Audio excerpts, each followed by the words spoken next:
tardes a todos. Les damos la bienvenida desde Centro Médico Imbanaco para nuestro webinar sobre diagnóstico temprano de cáncer de pulmón. Es un webinar académico que preparamos por parte del grupo de neumología de Centro Médico Imbanaco y el grupo de radiología torácica de Centro Médico Imbanaco. Para ello contamos con la presencia del doctor Hugo Fernández, quien es nuestro especialista en radiología torácica, que nos va también a hablar de la importancia de la tomografía de baja dosis. Entonces, vamos a empezar en este instante. Perfecto, entonces primero vamos a hablar un poco sobre la importancia de la detección temprana de cáncer de pulmón, y esa importancia está relacionada con las cifras que tenemos actualmente tanto a nivel mundial como a nivel país en cáncer de pulmón. Lo que es a nivel internacional, conocemos por las cifras de los recientes estudios de los registros internacionales, específicamente el registro de Estados Unidos, donde pueden observar que el cáncer en general es la segunda causa de muerte más importante. Cuando ya vemos respecto a cuáles son los tipos de cáncer más frecuente, encontramos que tanto a nivel de los hombres, el cáncer de próstata es el más frecuente, pero vemos que en segundo lugar se encuentra el cáncer de pulmón. En el caso de las mujeres, el cáncer con mayor frecuencia es el cáncer de mama. Luego viene algo el cáncer colorectal y viene también el cáncer de pulmón. Entonces aquí podemos empezar a ver cuál es la importancia de este tipo de tumor. Y cuando empezamos a ver ya desde el punto de vista de mortalidad, desafortunadamente el cáncer de pulmón es la principal causa de muerte cuando es a nivel de todos los tipos de cáncer, tanto en hombres como en mujeres. Entonces, no solamente es un tipo de cáncer frecuente, sino que también es un tipo de cáncer con una alta mortalidad. El registro internacional norteamericano no solamente lleva a cabo los números de cada uno de sus casos, sino que también ellos lo que buscan año tras año, cuando termina, pues en este caso en el 2019, ellos revisan cuál es la estimación de casos nuevos para el año siguiente, en este caso para el 2020. En el caso del año 2020 se espera que al menos el 13% de los cáncer van a ser cáncer de pulmón, siendo la segunda causa por cáncer. Y lo mismo en el caso de las mujeres, ocupando el 12% de los tipos de cáncer. Cuando vamos respecto a esperar la mortalidad esperada en cáncer, vemos que el cáncer de pulmón va a ser probablemente el cáncer que más mortalidad va a generar para el año 2020. Ahora, de todas formas, tengamos en cuenta que esta estimación se realizó antes de que se iniciara la pandemia por COVID-19 y es posible que estas cifras sean aún mayores. Cuando vamos a nivel país y revisamos las cifras están basadas en el grupo de Globocam 2018. En este caso, el cáncer más importante a nivel global viene a ser el cáncer de mama y el cáncer de próstata en mujeres y hombres respectivamente. Luego ya viene en tercera importancia el cáncer colorectal, luego el cáncer de estómago y luego el cáncer de pulmón. Cuando vamos a ver también desde el punto de vista de mortalidad, siguen siendo los más relevantes lo que es próstata y el cáncer de mama. Ahora ya sabemos que es un cáncer que es de gran relevancia. Ahora, ¿cuál es el problema que tenemos cuando hacemos el diagnóstico de cáncer de pulmón? Y es que la mayoría nos llegan muy avanzados.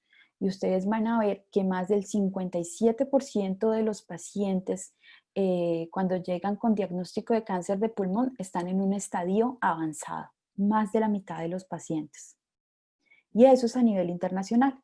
Pero cuando vemos las cifras que tenemos en la cuenta de alto costo a nivel de Colombia, también vemos que eso se ve reflejado a nivel país y vemos que cerca del 55% de los pacientes que consultan por primera vez con cáncer de pulmón están en un estadio avanzado. Y además, hay que tener en cuenta que cerca del 27% de los pacientes puede que no tengamos ningún tipo de información respecto a cuál era el estadio cuando consultaron. Eso habla de la pobreza de pronto de nuestras cifras y que de pronto por eso no se asimilan tanto a las cifras que hay a nivel internacional. Por otro lado, cuando encontramos un paciente con cáncer pulmonar avanzado, muy probablemente la sobrevida a 5 años va a ser bastante reducida, de tal manera que cuando está avanzado, la sobrevida a 5 años es inferior al 5%, mientras que si encontramos un paciente con un CA localizado, probablemente la sobrevida va a ser superior al 57%. Aquí también podemos ver cuáles vienen a ser las sobrevidas dependiendo de los estadios. Aquí en un color marrón vemos el estadio 4, que es el estadio avanzado, que es con el cual consultan la mayoría de los pacientes, y vemos que la sobrevida a 5 años es bastante pobre. De ahí la importancia de hacer un diagnóstico temprano, de hacer tamizaje. Según la Organización Mundial de la Salud, tamizaje es el uso de una prueba que debe ser sencilla en una población saludable para poder identificar a aquellos individuos que tienen algún tipo de patología, pero que todavía no presentan síntomas. Por lo tanto, tenemos que tomar una población específica y debe estar asintomática. Según el US Preventive Services Task Force, se considera tamizaje como las acciones preventivas en las cuales se realiza una prueba o un examen sistematizado para poder identificar a los pacientes que requieren una intervención. Por lo tanto, este tipo de acciones preventivas podríamos estar hablando de qué tipo de radiografía, tomografía, para poder identificar nuestros pacientes con cáncer de pulmón que pueden llegar a necesitar alguna intervención, sea intervención quirúrgica, sea manejo oncológico o manejo paliativo. Ahora, ¿cuál va a ser esa población que vamos a manejar?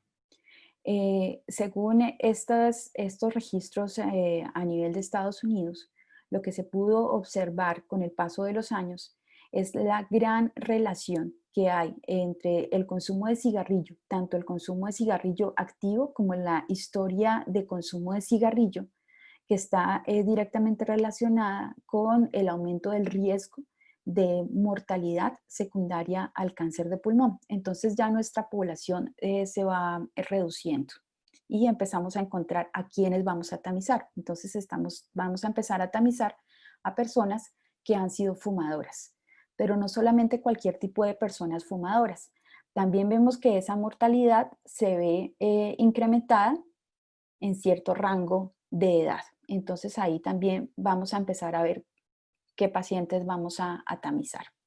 Basado en ello, aparece este estudio que apareció en New England Journal of Medicine hacia el 2011, donde lo que hicieron fue comparar la realización de la tomografía de baja dosis respecto al manejo convencional, que es hacer una radiografía de tórax anual a individuos entre 55 y 74 años de edad, según como vimos la curva previa, que tenían un índice paquete año de mayor de 30 y que hubieran suspendido el consumo de cigarrillo en los últimos 15 años. Este registro lo hicieron entre el año 2002 y 2009 y en total colectaron 53.454 pacientes e hicieron un seguimiento a 6.5 años. Lo impresionante, como pueden ver aquí en la curva, es el gran cambio respecto a la conducta habitual. La tasa de resultados positivos con tomografía de tórax de baja dosis, que ahora el doctor Fernández les va a mostrar cuál es la diferencia con una tomografía convencional, fue del 24%, mientras que la tasa de positividad en los pacientes con una radiografía de tórax convencional fue de 6.9%. Ellos consideraban como positivo cualquier nódulo que fuera superior a 4 milímetros. Y por otro lado, cuando hablamos de positividad, solamente estamos hablando de nódulo pulmonar, no estamos hablando si se trata de cáncer o no. Pero también lo que ellos encontraron es que la incidencia de cáncer era mayor entre las personas que se les realizó tomografía de tórax de baja dosis respecto a lo que se pudiera documentar en los pacientes que se les hizo radiografía de tórax. De tal manera que lo importante de este estudio es que ellos pudieron documentar que se encontró una reducción importante en la mortalidad relacionada a cáncer de pulmón de un 20% cuando se hace tomografía de baja dosis en comparación a que si hiciéramos una radiografía de tórax convencional. Ahora, ¿cuántas tomografías necesitamos hacer o tamizar para poder salvar una vida? El NNT es de 320, basándonos en este estudio del año 2011. Cuando les presenté las primeras diapositivas, encontramos que la mayoría de los pacientes, cuando se hace diagnóstico de primera vez de cáncer de pulmón, estaban en un estadio avanzado, más del 57%. Ahora, en este caso, en los pacientes que se realizó tamizaje con TAC de baja dosis, ustedes van a encontrar que más del 50% de los pacientes que se documentó cáncer de pulmón estaban en un estadio 1A. Entonces aquí prácticamente lo que hicieron fue voltear completamente la torta. Miren que si hacemos tomografía de baja dosis, tenemos más probabilidad de encontrar pacientes con cáncer en estadio temprano y por lo tanto con sobrevidas a 5 años mayores al 50%. Una de las situaciones relacionadas cuando hacemos cualquier tipo de estudio diagnóstico es que eso siempre va a generar otro estudio diagnóstico. Y en el caso de encontrar un nódulo pulmonar, necesariamente esto termina en una biopsia necesariamente. Entonces, en este caso lo que hicieron fue también en el estudio evaluar cuál fue la cantidad de complicaciones que se pudieron llegar a presentar en estos pacientes en los estudios diagnósticos posteriores a que encontraron el nódulo pulmonar. Entonces, ustedes pueden ver de todas maneras que dependiendo del tipo de procedimiento que hiciéramos para poder obtener esa biopsia, probablemente la cantidad de complicaciones pues era menor si seleccionábamos un procedimiento diagnóstico que fuera lo menos invasivo posible. Ahora, más reciente de este año, también encontramos el estudio Nelson, que es el estudio holandés. En este caso ya sabemos que la radiografía de tórax no sirve para poder tamizar para cáncer de pulmón, entonces ellos lo que hicieron fue comparar a su población realizándoles tomografía de baja dosis versus no realizar tomografía de baja dosis en individuos que tuvieran historia de consumo de cigarrillo y que tuvieran una edad entre los 50 y los 74 años de edad.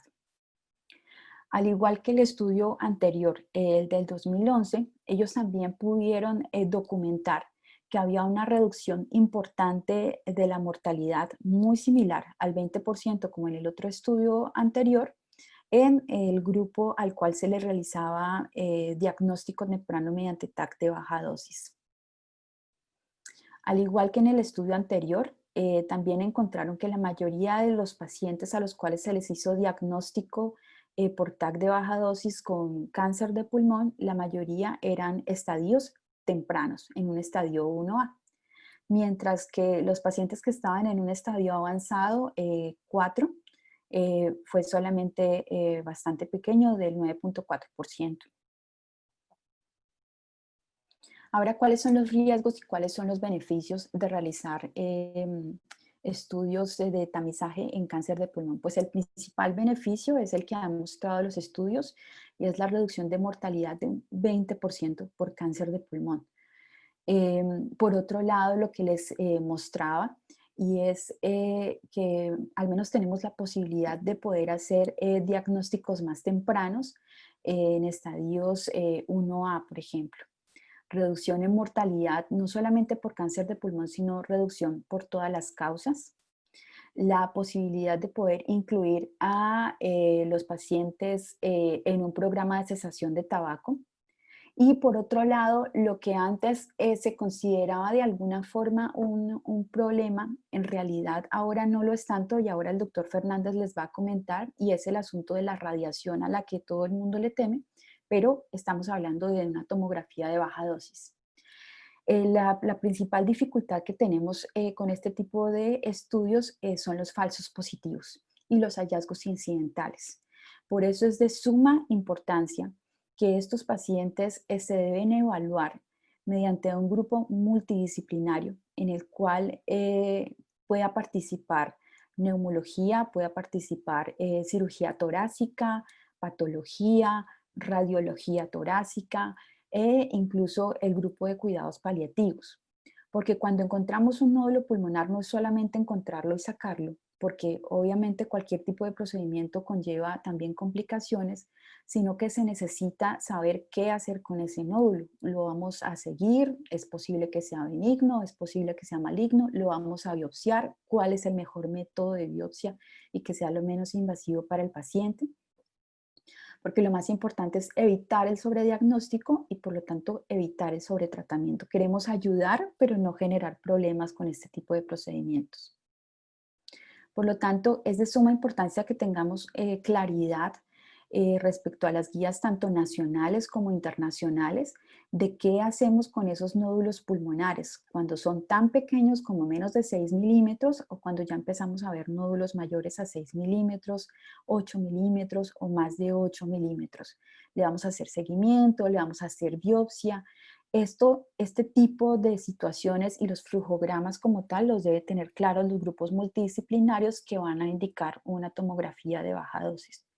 Por lo tanto, no es una decisión que pueda tomar una sola persona en un consultorio. Respecto a esta gráfica que ustedes pueden ver, que está sacada de CHEST, lo que pueden ver es que todo paciente que tenga un nódulo pulmonar mayor a 8 milímetros, lo importante es, por un lado, analizar también el riesgo quirúrgico. Dependiendo de ese riesgo quirúrgico, definir cuál va a ser el tipo de conducta que se va a tomar. Obviamente, si es un riesgo quirúrgico muy alto, siempre hay que propender por un tipo de procedimiento que sea lo menos invasivo posible, una biopsia no quirúrgica. De todas formas, incluso en los pacientes con riesgo quirúrgico bajo a moderado, siempre hay que procurar que el paciente llegue lo mejor estudiado posible para cuando se lo entregamos al cirujano de tórax. Por un lado, hay necesidad de hacer un PET scan, que es un tipo de procedimiento que lo tenemos disponible para poder evaluar mejor el nódulo y no solamente eso, sino evaluar también la estadificación y definir si hay más ganglios comprometidos.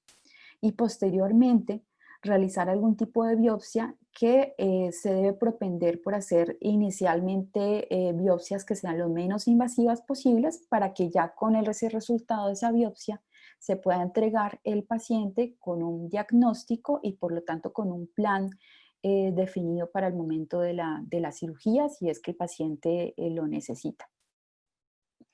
Ahora la NCCN, ¿cuáles son los criterios para poder incluir a un paciente en un programa de tamizaje de cáncer de pulmón? Porque muy probablemente después de escuchar este tipo de conferencias, muchos pacientes quieren que se les realice este tipo de procedimientos, de tomografías y demás. Pero esto no es para todos los pacientes. El grupo principal, que es el de alto riesgo, como ya lo habíamos comentado, ven a ser pacientes de más de 55 años de edad que tienen un antecedente de tabaquismo con un índice paquete año más de 30 y pues idealmente que hubieran dejado de fumar en los últimos 15 años. Este es el grupo principal, más de 55 años con un IPA mayor a 30. Pero por otro lado está también el grupo 2, que son personas de más de 50 años que de pronto tienen un índice paquete de año menor, pero en este caso mayor o igual a 20, pero que tiene otros factores de riesgo asociados, que pueden ser tanto de tipo laboral como también de tipo exposicional a nivel familiar, como tener también exposición a humo de segunda mano o lo que antes llamaban como tabaquismo pasivo. Ya las personas que son menores de 50 años, que tienen un índice de paquete de daño de menos de 20, pues en realidad no se recomienda realizar tamizaje de cáncer pulmonar. Y más bien lo que se debería realizar con este tipo de pacientes es invitarlos a dejar de fumar. Por lo tanto, esto siempre es una oportunidad, sea para hacer tamizaje o para poder incluir a los pacientes en algún tipo de programa de cesación de tabaco. Ahora, nos pueden aparecer diferentes tipos de nódulos pulmonares, nódulos sólidos, que tienen una parte sólida, nódulos no sólidos o múltiples nódulos. Pero entonces, ¿qué vamos a hacer? Y eso es lo que vamos a ver en la siguiente conferencia. Ahora, ¿qué dicen las guías colombianas? Llamativamente, y a pesar del desconocimiento que encontramos en general y las pocas tomografías de baja dosis que hacemos, las guías colombianas desde el 2014 incluyen la realización de tomografía de baja dosis, que se debe realizar en pacientes con un índice paquete de daño entre 20 y 30, 20 dependiendo si tiene factores adicionales y 30 si no los tiene, con edades mayores a 55 años. Definitivamente no es simplemente pedir la tomografía, sino que se debe tener en cuenta la decisión del paciente si él desea conocer ese estado y por lo tanto es importante que también sepamos darle una buena asesoría al paciente de que no es solamente hacer la tomografía, sino que eso también implica probablemente hacer una biopsia si encontramos un nódulo y que ese tamizaje no es una sola tomografía, sino que además el paciente requiere nuevos procesos de tamizaje anual. Por otro lado, no es solamente hacer tomografía, sino que este tipo de pacientes deben ser evaluados por un grupo multidisciplinario para poder decidir qué hacer con esa lesión que encontramos en una tomografía de tórax. Y claro, el grupo no va a estar completo si al paciente no se incluye en un programa de cesación de tabaco. Esto ya lo decían las guías colombianas desde hace 6 años. Por lo tanto, cuando un paciente va a ser llevado a un programa de tamizaje de cáncer de pulmón, lo que se sugiere es que tengamos en cuenta una lista de verificación que está definida entre un antes, un durante y un después. El antes, pues saber cuáles son los pacientes a riesgo por edad y por índice paquetes año. También tener en cuenta si es un paciente, el estado de salud del paciente, si va a requerir cirugía, porque pues si es un paciente con una muy baja capacidad funcional que sabemos que no se va a poder beneficiar de una cirugía curativa, no tendría mucho sentido incluirlo dentro de un programa de tamizaje. En el durante es vital la información al paciente de que probablemente si sale un nódulo va a necesitar biopsia y que debe adherirse a ese programa de tamizaje de forma anual. Y en el después es que tengamos un grupo que sepa qué realizar con ese resultado de esa tomografía de baja dosis. Ya sabemos que ahora también tenemos una epidemia de cigarrillos electrónicos y respecto a la relación con cáncer de pulmón, encontramos que estos también presentan sustancias nocivas, también tienen nicotina. Puede que tengan sobre todo lo que son los dispositivos de vapeo, formaldehídos, acetaldehídos, hidrocarburos, nitrosaminas e incluso trazas de metales por la batería que tienen estos y que son potencialmente cancerígenos, pero por el momento no se consideran para lo que es el tamizaje de cáncer de pulmón respecto a la evidencia actual. Entonces, en conclusión, el tamizaje de cáncer de pulmón es una estrategia que es válida porque sabemos que reduce la mortalidad en un 20% respecto a no hacerlo. Es segura y ahora el doctor Fernández nos va a contar por qué es segura, que reduce la mortalidad. Y respecto a las controversias que siempre se han presentado respecto a radiación, vamos a encontrar que es una tomografía de baja dosis. Respecto a complicaciones de procedimientos posteriores, eso depende mucho de que sea evaluado por un grupo multidisciplinario y que se escojan las estrategias menos invasivas posibles para el diagnóstico. Ya sabemos que nos podemos encontrar con granulomas incluso en nuestro medio y por lo tanto es importante que mediante una estrategia menos invasiva sepamos que es un granuloma para que el paciente no vaya a cirugía. Y respecto a costos, es importante evaluar que esta tomografía probablemente respecto al uso del estudio puede que sea menos costosa y esto es algo que hay que ajustar. Pero por otro lado, pacientes donde la mayoría llegan en estadios tempranos, es más probable que puedan adherirse a un tipo de procedimiento quirúrgico de tipo curativo y por lo tanto puede que se genere una reducción en tratamientos oncológicos. Entonces, los invito a pensar en tamizaje de cáncer de pulmón, ofrecerle esta oportunidad a los pacientes. Es importante que creemos rutas de atención en cáncer de pulmón, que creemos programas integrales de tamizaje de cáncer de pulmón, que incluya un grupo multidisciplinario e incluso un programa de cesación de tabaco. Andrea Bolondi, que es una activista cuyo cuyo familiar falleció de cáncer de pulmón. Ella habla de la importancia de poder ofrecer el tamizaje temprano de cáncer de pulmón a los pacientes, porque el hecho de al menos no mencionárselo, es de alguna forma condenar a la muerte a los pacientes. Entonces es importante que hablemos del tema, que lo ofrezcamos y finalmente que los pacientes tomen esta decisión. Ahora voy a dar paso al doctor Hugo Fernández, quien es nuestro radiólogo de tórax, quien hace parte de la Junta de Tórax de Centro Médico en Banaco, donde evaluamos este tipo de pacientes y les va a contar cuál es nuestra experiencia con la tomografía de baja dosis que ya venimos haciendo desde un tiempo atrás. Buenas tardes. Muchas gracias, doctora Isabel, por invitarme a esta charla de difusión. Estoy muy agradecido por eso. Les mostraré lo que estamos haciendo y nuestra experiencia con esto y los enfoques como se están haciendo acá en el Centro Médico en Banaco.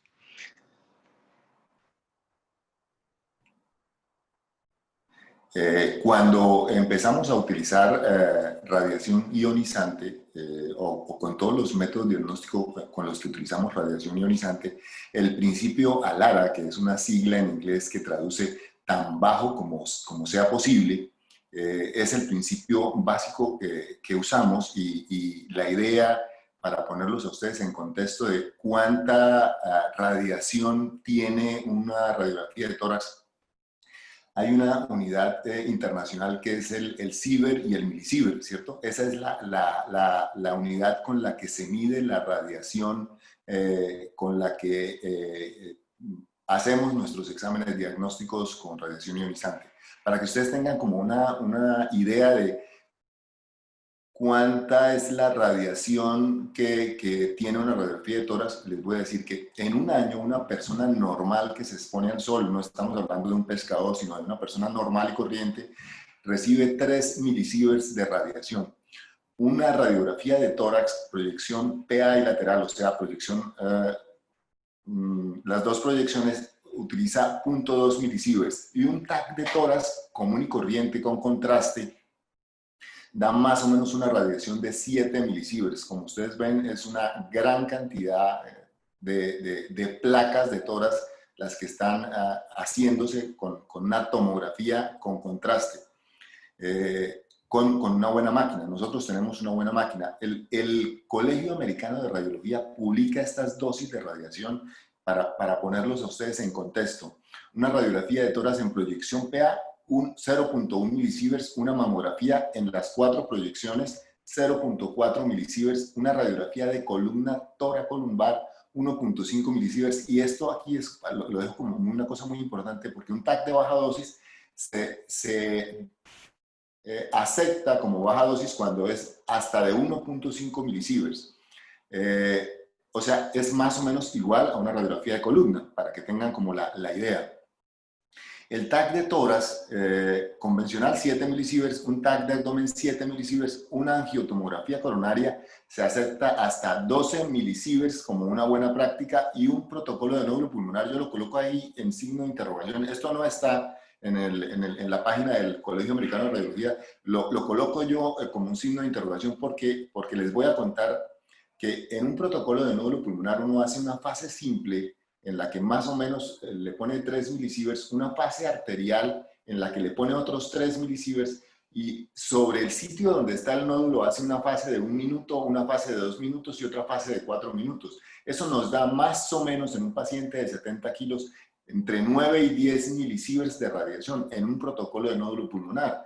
Es una dosis bien alta, es como si le colocáramos 3 años de radiación a un paciente, de luz, de exposición a la luz del sol. Entonces es una dosis alta y muchas veces con un diagnóstico que no es tan conclusivo. Entonces por eso queremos hacer menos protocolos de nódulo, porque la dosis es bien alta y a veces no tan satisfactorio como uno quiere.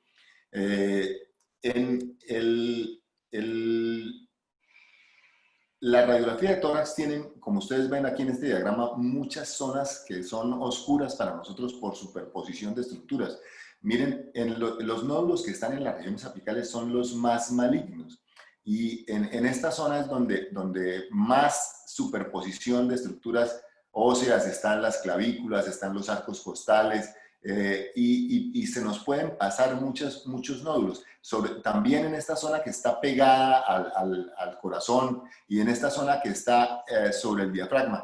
Si ustedes recuerdan, la anatomía del diafragma es de arriba, es curva, y aquí en esta zona donde hay mayor superposición de estructuras, pues se oscurece la posibilidad de que uno vea un nódulo. En la proyección lateral también se oscurece mucho por la silueta cardíaca, por la aorta, por la columna. Les voy a mostrar ejemplos de cómo es de importante esto. Miren esta radiografía a la izquierda. Esta radiografía fue informada y es informada normal, y ese mismo día se hace esta escanografía de baja dosis. Miren ustedes este nodulito pequeño que no se ve en la radiografía, que está localizado en esto que es el lóbulo medio y está retrayendo la cisura mayor. Ese fue un paciente con un cáncer y en la radiografía no se ve. Este es otro caso. Esta es una radiografía tomada 3 meses antes de esta escanografía. La lesión es apical izquierda y como en la radiografía no se ve, y miren ustedes la imagen de este nódulo de bordes irregulares que tiene extensiones hacia la pleura, de un aspecto muy infiltrativo. Esta es otra imagen de cómo nos podemos engañar nosotros. Esta es una paciente que tiene implantes mamarios. El nódulo está en el lóbulo medio y se superpone entre el implante que está acá, estas arterias pulmonares, ramas de arterias pulmonares, y esta rama de la vena pulmonar. Y nosotros sabemos que el nódulo está acá porque ya lo vimos en la escanografía, pero si usted lee la radiografía, muy seguramente no lo va a ver. Esta es una demostración más de que la superposición en la radiografía de tórax nos impide ver nódulos. Este caso era de un amartoma. Miren ustedes la densidad de grasa que se puede comparar con el tejido celular subcutáneo. Con el TAC puede uno hacer ese diagnóstico exquisito de decir, no, tranquilo, no se preocupe, es un nódulo benigno, siga su vida normal, no hay problema. Este es otro caso. Miren ustedes una radiografía de tórax PA lateral. La paciente tiene un corazón un poco más grande, es una paciente un poco mayor, y miren ustedes que no se ve ninguna lesión, y al hacer la escanografía, la lesión está detrás de la silueta cardíaca y adyacente a la aorta torácica descendente y este cuerpo vertebral. No la vemos en la radiografía, ni la vemos en la PA ni en la lateral, por superposición de estructuras. Entonces, claramente la radiografía de tórax es muy deficiente para ver nódulos pequeños, incluso hasta para ver masas. Tratando de mejorar esto, alguien se ideó hacer una cosa que se llama tomografía lineal. Es un equipo muy costoso en el que se logra, como ustedes ven, desaparecen las estructuras óseas, o sea, le logran quitar las estructuras óseas.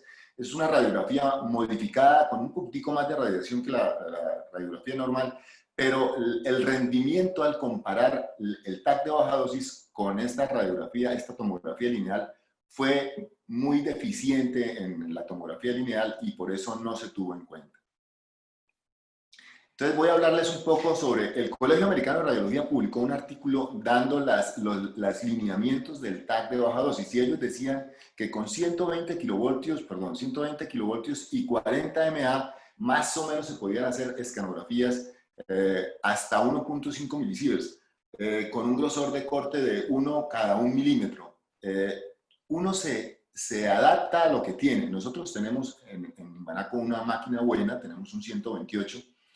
Y cuando yo empecé a hacer estos estudios, pues empecé con 120 kb y 40 mA y hacía estudios con 1.2 milisieverts hasta 1.3 milisieverts. Entonces me bajé y hice estudios con 80 kilovoltios y con 65 mA. Esa es la técnica que estamos usando actualmente y la dosis de radiación para esos estudios es de 0.5 a 0.7 milisieverts, con estudios de una calidad aceptable, diagnósticos.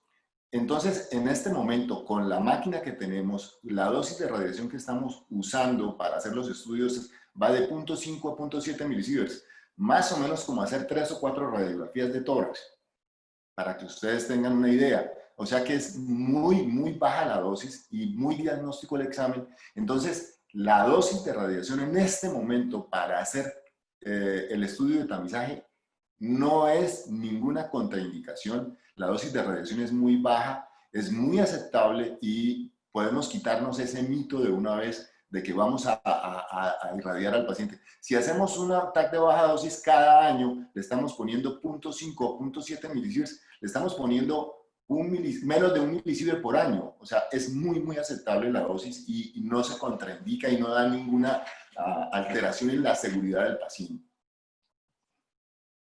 Este es un cuadrito que me parece muy bonito mostrar porque es el resumen de los estudios que se han hecho en los países occidentales desarrollados. Miren ustedes que los americanos empezaron en 2002 a hacer TAC de baja dosis, el estudio para TAC de baja dosis, y en el 2011 lo publican. Los italianos, que fueron los que primero empezaron a trabajar, empezaron en el 2001 y ya en 2007 publican. Y todos hablan de reducciones de diagnósticos en estadios tempranos de más del 50% de las lesiones. Entonces es cambiar de diagnosticar en estadios tardíos más del 50% a pasarnos a diagnosticar en estadios tempranos más del 50% de los cánceres. Los ingleses, que son un sistema de salud muy conservador, empezaron a hacer los estudios en 2012 y no han querido implementar el tamizaje ellos por los costos, porque efectivamente esto cuesta dinero. Los españoles y los mexicanos tampoco han querido meterse en el problema de gastar dinero en tamizaje. O sea, esa es la realidad. Pero Italia, Alemania, Estados Unidos, de hecho un amigo mío que trabaja en Estados Unidos me dice que el 50% de su trabajo es el TAC de baja dosis. Es bien importante. Bueno, en el 2011 se publica en el New England el TAC de baja dosis como un reductor de morbilidad y haciendo como el lobby en el 2000 para que las aseguradoras paguen estos estudios. En el 2014 ya el Colegio Americano de Radiología publica el LUNRAX y empiezan a hacer ellos TAC de baja dosis y el Colegio Americano de Radiología pone como marca registrada el LUNRAX, que es como una derivación del sistema de estadificación, de clasificación que utilizan en la mamografía. Ellos lo que pretenden con esto es estandarizar los informes y utilizar estos mismos informes estandarizados para hacer mayor investigación y un mayor desarrollo de este LUNRAX. En el informe básicamente lo que debe decir es la localización del nódulo, el tamaño, la densidad, si hay calcificaciones y qué tipo de calcificaciones, los bordes, la distancia, la pleura, el diámetro máximo del nódulo y hablan también ellos de si hay compromiso del mediastino, si hay enfisema pulmonar, si hay enfermedades intersticiales. En el mediastino ellos piden mucho que se revise si hay masas, si hay calcificaciones de las coronarias, si hay adenomegalias. Esa es como la idea de ellos con esta edificación o con esta, pues, reglar estos informes. Como ustedes ven, el LUNRAX tiene TM, marca registrada por el Colegio Americano de Radiología, y ellos hablan de estas categorías, teniendo en cuenta que del 4A al 4E y el 4X son los sospechosos y el resto son estudios más probablemente benignos. Y sugieren un manejo de seguimiento con estos meses que ahora vamos a ver específicamente. El LUNRAX 0 lo determinan ellos como el estudio que tiene algún problema de calidad. Entonces, bien porque el tecnólogo no tomó las regiones apicales por completo o no tomó los ángulos costodiafragmáticos, a veces la caja en la que se hace el examen queda incompleto y una parte no se ve, o bien porque el paciente se movió y respiró y el estudio no es legible porque es de mala calidad, o bien porque ha habido una falla en la máquina, no llegaron todas las imágenes. Entonces, el LUNRAX 0 es colocarle 0, hay que hacer estudio adicional, hay que llamarlo para hacer un complemento, usualmente, o porque hay que comparar con estudios previos. Entonces, usualmente uno le informa esto como 0, pero se le informa al paciente que va a venir a hacerle un complemento. ¿Ok? El LUNRAX 1 es el paciente al que se le hace el estudio y no tiene ningún nódulo, o el nódulo que tiene es claramente benigno. Por ejemplo, como estos. Entonces, por ejemplo, esta es una reconstrucción coronal de un nódulo que está ahí en el ilio izquierdo. Como ustedes ven, tiene calcificaciones en palomitas de maíz. Sabemos que esto es un amartoma y es algo benigno, entonces esto se deja como 1. Este es otro caso, una calcificación central, también un LUNRAX 1, sabemos que es algo benigno. Este es otro caso de una calcificación completa, a menos que el paciente tenga un sarcoma o algo que pueda dar metástasis calcificadas. Esto es un LUNRAX 1. Y este es el otro caso de un paciente que tiene, este es el otro caso de un paciente que tiene un amartoma, miren ustedes, que tiene densidad de grasa, que es igual a la que se ve en el tejido celular subcutáneo. El LUNRAX 2 son los nódulos sólidos que tengan menos de 6 milímetros, o los que, si este es el segundo control del segundo año o el tercer año, y son nódulos que han aparecido y que son de menos de 4 milímetros, los sólidos. Los subsólidos, voy a hacer como claridad, los subsólidos son nódulos que tienen vidrio ilustrado y un componente sólido. Y estos subsólidos que sean de menos de 6 milímetros también son LUNRAX 2. Los que sean de vidrio ilustrado que sean menores de 20 milímetros, o los que sean de vidrio ilustrado que sean de más de 20 milímetros, pero que estén estables, o los que sean LUNRAX 3 o 4A que estén estables en el control que se les haga a los 3 meses. Vamos a mostrar unos casos. Por ejemplo, este es un vidrio ilustrado. Como ustedes ven, no tiene ningún componente sólido. Ahora, la otra cosa que es muy importante es que cuando uno hace los cortes de cada 1 milímetro, uno puede hacer reconstrucciones coronales y sagitales y saber si lo que está viendo aquí es un vaso o es el componente sólido. Ahora les voy a mostrar unos ejemplos. Este es otro caso, que es un nódulo en vidrio ilustrado. Como ustedes ven aquí, un detalle un poquitico más grande. Es un LUNRAX 2. Ahora, el LUNRAX 3 son nódulos sólidos de entre 6 y 8 milímetros, o sólidos que han aparecido en un estudio, que no estaban en un estudio previo, o un subsólido de más de 6 milímetros con un componente sólido de menos de 6 milímetros. En las guías de la Sociedad Fleischner, ellos hacen hincapié en que si es un subsólido y tiene un componente de más de 5 milímetros, hay que llevarlo a biopsia. Esta es la diferencia un poco con el LUNRAX. Ellos le dan como un mayor compás de espera a eso y hacen un control a 6 meses para ver qué pasa con ese componente y no lo mandan de una vez a biopsia, sino que le dan un chancecito. También los de vidrio ilustrado que sean de más de 20 milímetros, LUNRAX 3. Estos tienen una baja malignidad, pero se les hace un control a 6 meses con TAC de baja dosis. Este es un ejemplo. Este es un nódulo en vidrio ilustrado con un componente sólido. Este sería un nódulo subsólido, vidrio ilustrado con un componente sólido que es de menos de 6 milímetros. Entonces no se va para biopsia, sino que se le hace control en 6 meses. Este es otro caso, miren. Este es un nódulo subsólido.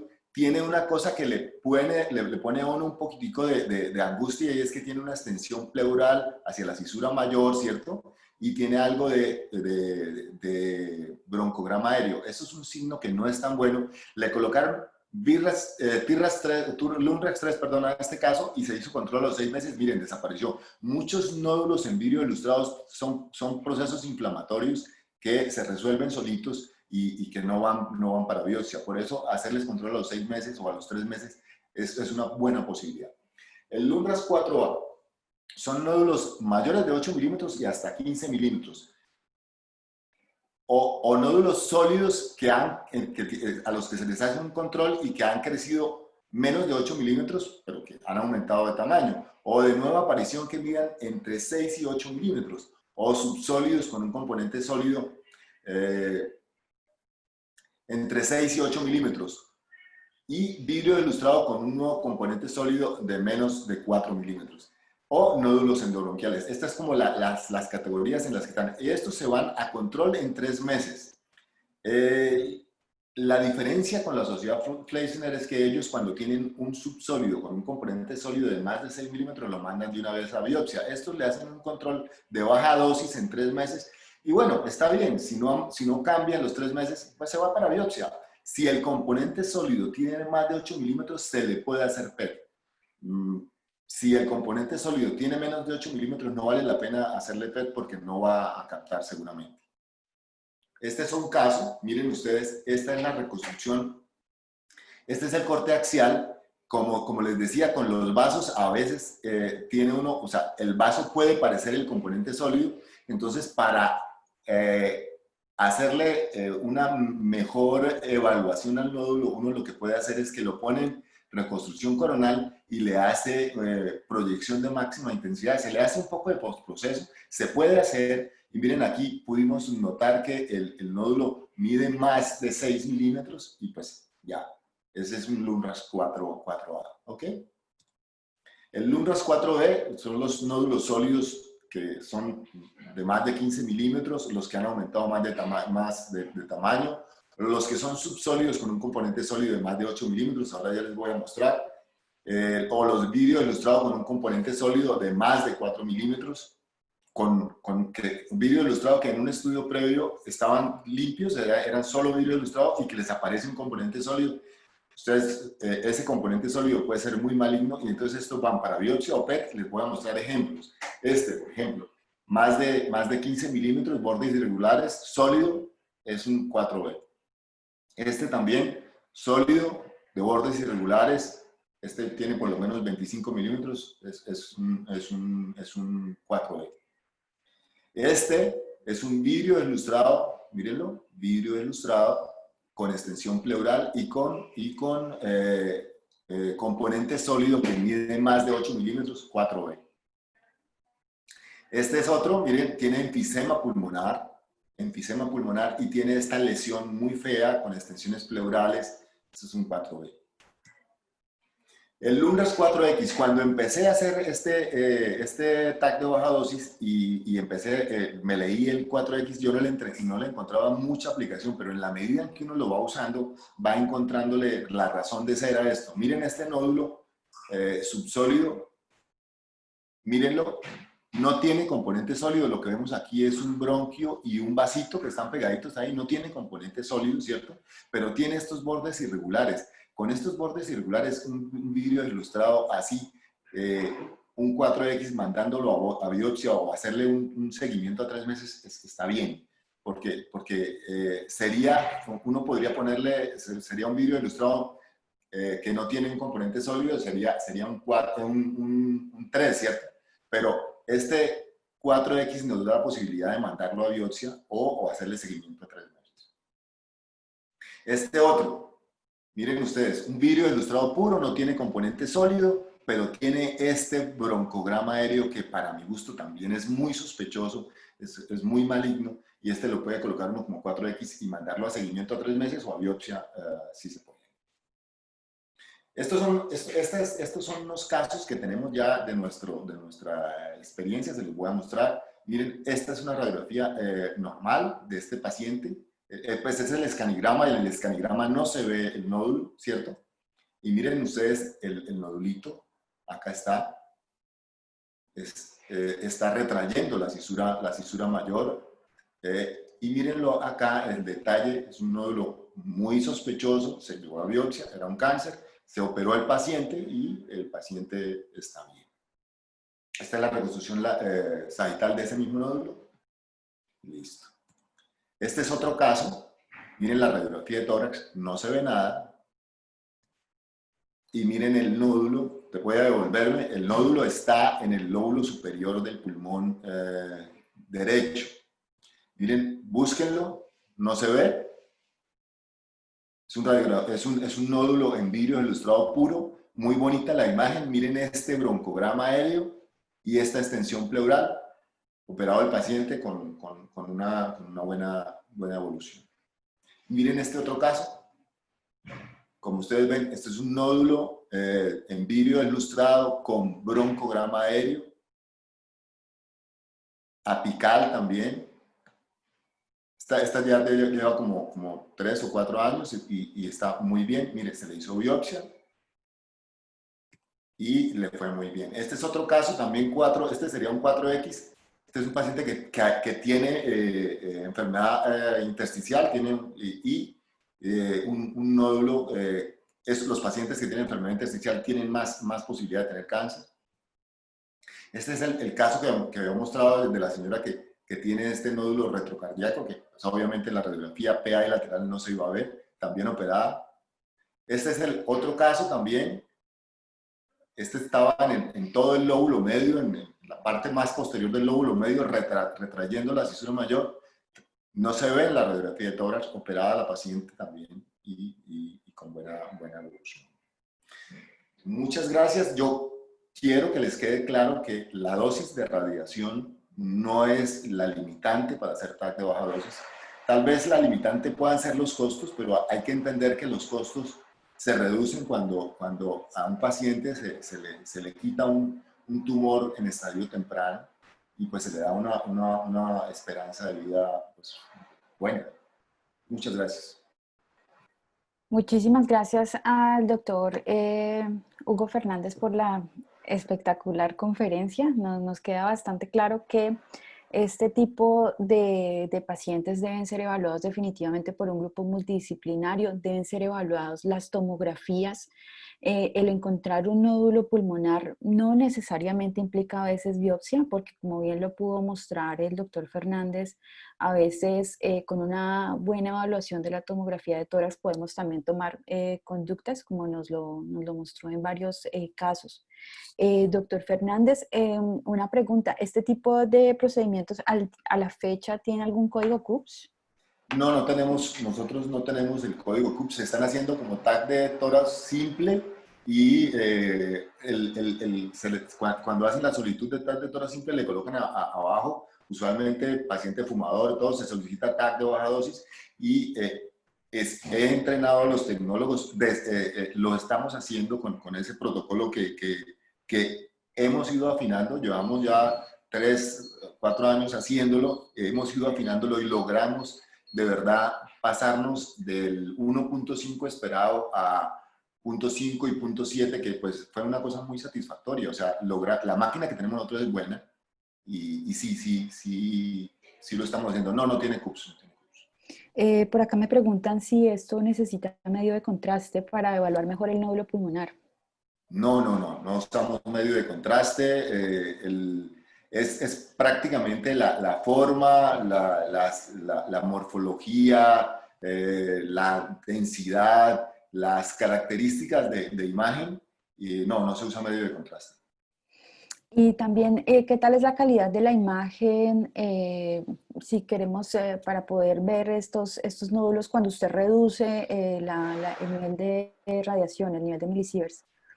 Pues mire, si la imagen no es muy satisfactoria, después de que detecta uno el nódulo, uno puede hacer una dosis con una dosis mayor, pero es que es diferente tener, o sea, si uno tiene alguna duda y quiere hacer una evaluación, una mejor evaluación del nódulo, pues ya está uno empoderado y tiene más razón porque ya ponerle unos 2 milisieverts más de radiación, pues es razonable.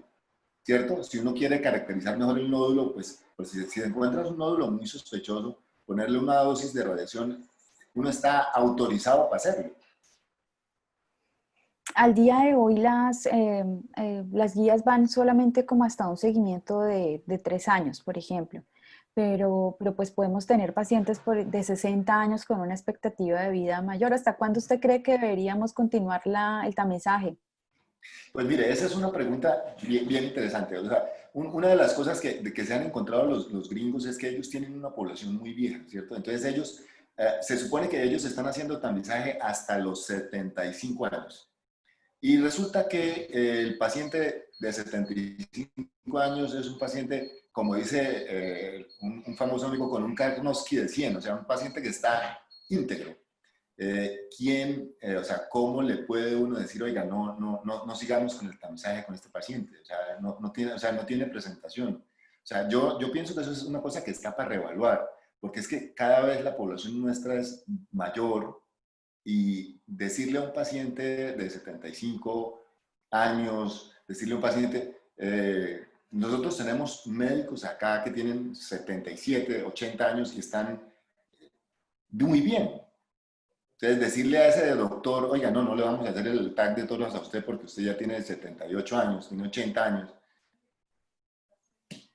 Y además que el nivel de radiación, si se eleva el seguimiento más allá de 3 años, en realidad es muy bajo por cada año, ¿no?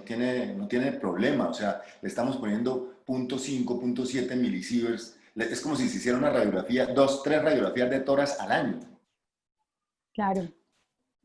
Yo creo que es de suma importancia también para las personas que están participando, es que les demos la información completa a los radiólogos, tanto como también la debemos hacer con nuestros patólogos. Y es cuando hacemos la solicitud de la tomografía, hacer la solicitud específica de tomografía de baja dosis, hasta tanto obtenemos un código CUPS específico, pero sí solicitarlo como TAC de baja dosis para que se pueda hacer con ese protocolo, para que el paciente se pueda beneficiar de esa baja dosis que estamos buscando. Pues bueno, doctor, muchísimas gracias por la ayuda. Espero que haya sido también de mucho interés para todos. Tanto si quieren revivir el webinar como también para las personas que de pronto no pudieron estar y de pronto les quieren contar sobre dentro de una semana lo van a poder encontrar en la página web de invanaco.com en el enlace eventos. Ahí van a poder encontrar el webinar completo dentro de una semana. Muchísimas gracias a todos y al doctor por acompañarnos. No, gracias a ti, mi amor.